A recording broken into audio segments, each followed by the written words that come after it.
Hi everyone, today we will talk about how to fix Facebook style not showing.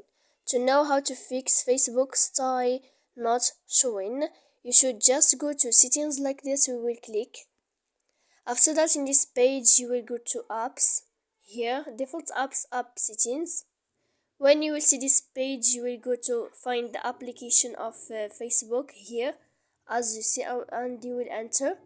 After that, in this page, you will go down to click clear, for stop.